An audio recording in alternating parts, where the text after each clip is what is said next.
Hello అండి, అందరికీ నమస్తే. ఈరోజు వీడియోలో కచ్చా మ్యాంగో చాక్లెట్స్తో ఈజీగా ఐస్ క్రీమ్ చేసి చూపిస్తున్నాను. నా వీడియో కనుక మీకు నచ్చితే తప్పకుండా ట్రై చేయండి. ఇప్పుడు ఐస్ క్రీమ్ ఎలా చేసుకోవాలో చూపిస్తాను. చాలా సింపుల్ అండి. ఇలా కచ్చా మ్యాంగో చాక్లెట్స్ తీసుకున్నాను, ఒక 20 రూపీస్వి. ఇవన్నీ ఓపెన్ చేసేసుకొని చాక్లెట్స్ తీసుకుందాం. ఇలా చాక్లెట్స్తో ఐస్ క్రీమ్ అంటే పిల్లలు కూడా ఇంట్లో ట్రై చేయొచ్చండి. చాలా సింపుల్ కదా.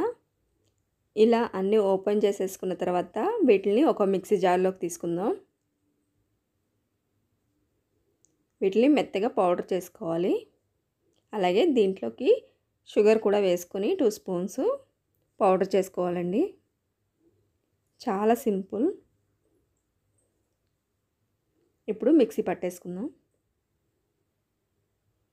చూడండి, ఇలా మెత్తగా పౌడర్ లాగా అయిపోయింది కదా. దీన్ని ఒక బౌల్లోకి తీసేసుకొని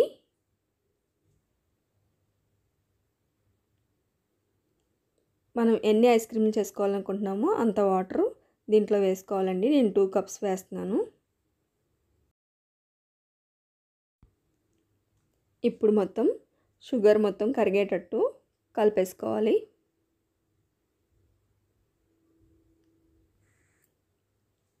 ఇలా మొత్తం కలిసిన తర్వాత దీంట్లోకి ఒక 1/2 టేబుల్ స్పూన్ వరకు లెమన్ జ్యూస్ వేస్తున్నానండి.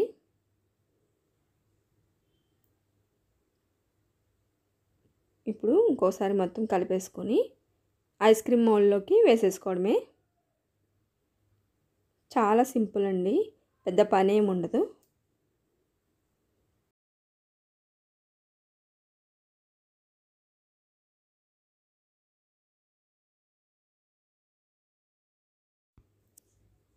ఇలా మొత్తం నింపేసుకున్న తర్వాత దీని మీద క్యాప్స్ పెట్టేసుకొని ఐస్ క్రీమ్ స్టిక్స్ పెట్టేసుకోవాలి. అంతేనండి, చాలా సింపుల్. మనం ఇది 8 అవర్స్ మనం డీప్ ఫ్రిడ్జ్లో పెట్టుకోవాలి.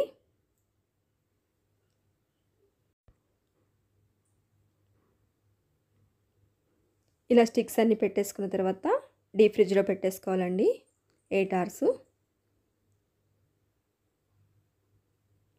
చూడండి, డీప్లోంచి తీసి చూపిస్తున్నాను మీకు నేను. ఐస్ క్రీమ్ రెడీ అయిపోయినాయి.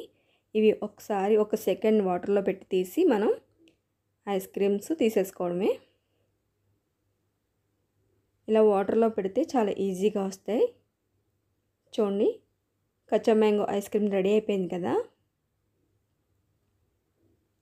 చాలా సింపుల్ అండి, మీరు కూడా తప్పకుండా ట్రై చేయండి.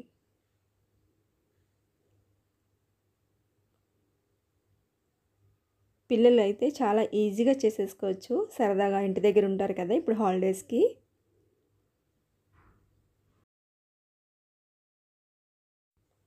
ఇప్పుడు ఇవన్నీ ఒక కవర్లోకి ప్యాక్ చేసేసుకుందాం. ఇలా ప్యాక్ చేసుకుంటే మనం ప్రతిసారి డీప్లోంచి తీసి మౌల్డ్లోంచి తీయాలంటే మనకి టైం పడుతుంది కదా. ఇలా ప్యాక్ చేసుకుని పెట్టుకుంటే ఈజీగా తీసేసుకోవచ్చు.